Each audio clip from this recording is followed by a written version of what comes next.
run platforms. So for me, a lot of my art practice also is extended through the platforms that I run. So one of them is Unseen Initiatives, which Jeffrey mentioned, that kind of has a focus on visibility. But today I got to actually focus on two specific projects that I've worked on that relates to mental well-being.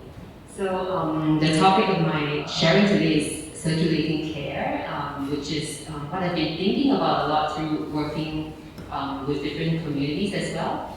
And part of my interest is also from moving from the individual to actually collective and collaborative ways of being as a way to increase mental well-being for more people. Yeah, so that's kind of what I would like to focus on today. And the next slide. So the first project I would share is something that I worked on in 2018. So it's actually quite precious that today Cheryl is also here because I had the chance to present this work for the Mental Health Film Festival during its inaugural launch, so that was quite special. This project was a year-long project that was commissioned by Objectives, which is a local photography and film center. So at the time, they actually commissioned 8 artists to work on the topic of caregiving. So my scope today is also quite focused on that. So the participants that I worked with for this project are actually caregivers. And I wanted to focus on caregivers who are primary caregivers of family members who live with mental illness. But at the same time as I entered the research process, right, I also discovered quite a lot of different ways to approach this idea of caregiving. So also some context, like prior to starting on this project in the year before, so in 2017, I actually was part of a support group that's run by Caregivers Alliance. So it's a local NGO that also provides support for caregivers specifically, caregivers of persons with mental illness. And I joined one of the support groups called C2C, so Caregivers to Caregivers. It's a 12-week long program. And what happens is, this was pre-COVID, so we basically were meeting in person over 12 weeks. And like Cheryl mentioned, actually a lot of the family service centers actually also play a very crucial role. So Caregiver Alliance also works with these different sort of partners to reach out to people in the community, right, who may not necessarily receive information about mental health or the caregiving space. So I actually discovered Caregivers Alliance online, and this sort of became my journey before the opportunity to work on this project. So during that process, what I discovered was it was really important to be able to talk about your own experience as a caregiver, and that was what C2C provided, you know, a sort of safe space led by a trained either counselor or staff member who's able to sort of guide you through not just the way the body works and the mind works, but also how do you care for yourself as a caregiver. And in that process, you know, we were just talking a lot. We were honestly, each caregiver session is really so full of stories and also a lot of words.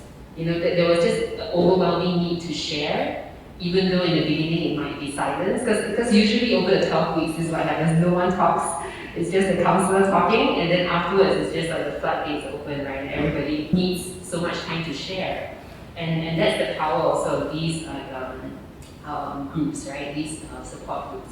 So when 2018 came about, there was this opportunity to work on this commission. I thought to myself, okay, I want to go back and work with the same group, Caregivers Alliance, and reach out to the caregivers that they care for.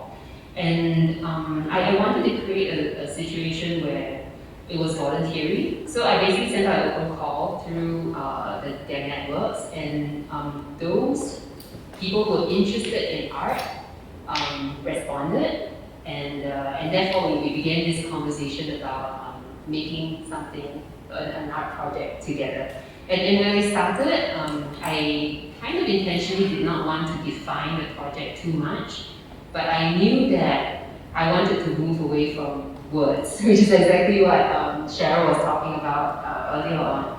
Like I felt like there was a lot of sharing, which was really important, and I think Caregivers Alliance also provided that very crucial foundation where the caregivers that I worked with, in a way, were already exposed to a support system. So I think that was a really important foundation.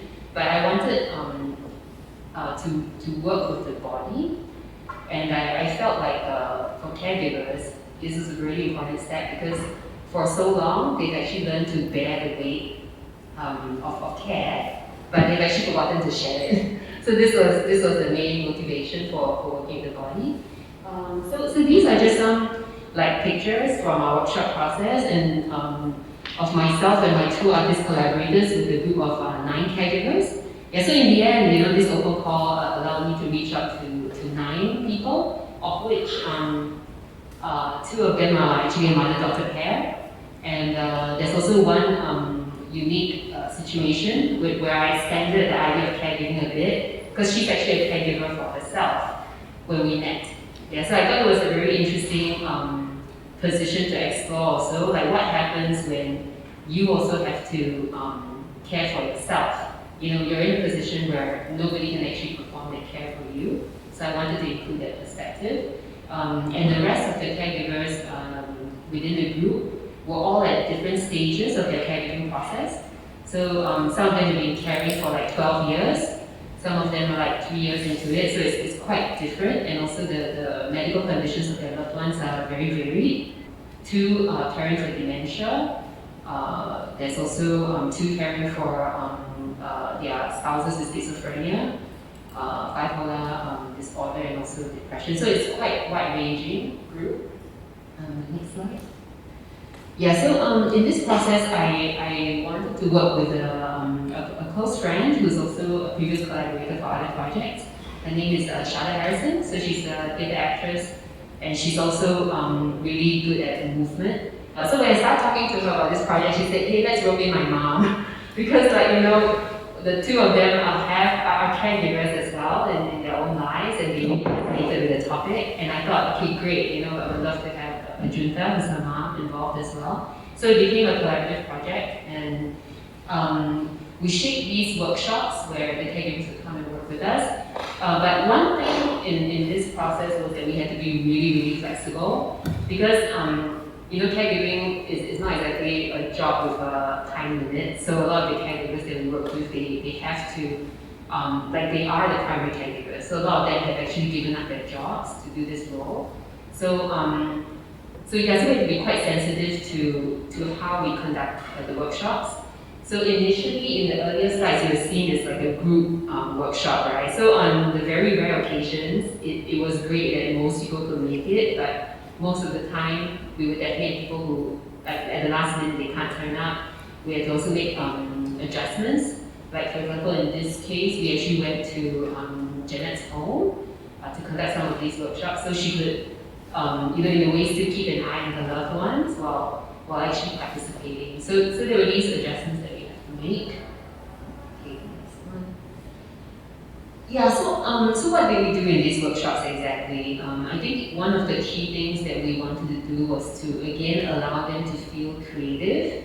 Yeah, so, like some of the exercises that Cheryl did with us just now were very good examples. So this return to the breath, the use of symbolic gestures, and also making sense of your own story, because so much of the times when they go with their loved ones for medical appointments or for various things, they're always just seen as the caregiver, It's like they don't have an identity anymore.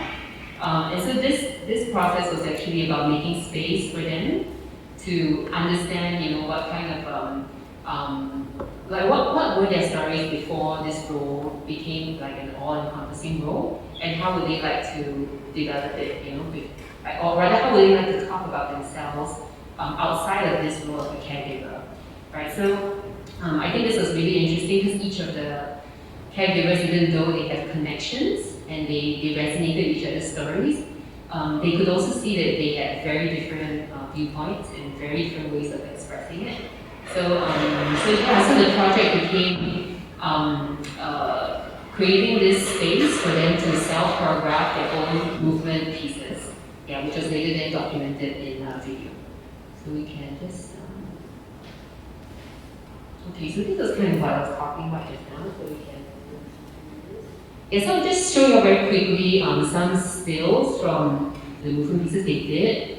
So each one is extremely different, and they also chose the place where they wanted to be filmed at. Usually they would choose a space that was significant to them, whether it's a domestic space or whether it's a place that they saw as a space of retreat, a space of healing, or maybe even a symbolic moment that represent the crisis, right, in that particular turning point of their lives. So they all chose different sites to perform their pieces. We'll just move through them, just so you have an idea of. And okay, one interesting thing to also share is a lot of the caregivers actually chose spaces of faith, which I thought was actually quite interesting, because in their journeys, a lot of them talked about how faith actually played a very big role in their healing process. So a lot of the gestures created were often of reverence, were prayer. So it's actually very interesting to see how they communicated it. And I think one of the important part of the workshop process was also understanding how to transform this position of being the caregiver who's always carrying the weight to one of solidarity and also one of creativity, right? So now instead of positioning it as providing all the time, can they actually see that there are other ways to be? One of it is also changing the way they actually look at the person they care for, from being someone who is always receiving their care, but actually they also are creative persons on their own. So it's really about looking at transforming the dynamic of care in order to build well-being for a larger group, right? So that was kind of what we were trying to do. Okay, this was also kind of part of the project, which I'm hoping would extend beyond the 9 caregivers that I work with. So these are actually kites featuring like close-ups of the clothing of the caregivers and also their loved ones. This is kind of like still an ongoing project that kicked off from Between Earth and Sky, which is the project I was describing. So there is an installation of kites that accompany the video work, and it's actually what I'm hoping to be an evolving kite installation that will involve more caregivers and their loved ones. And they actually do fly. So these are some snapshots of the kites in public spaces during the exhibition phase.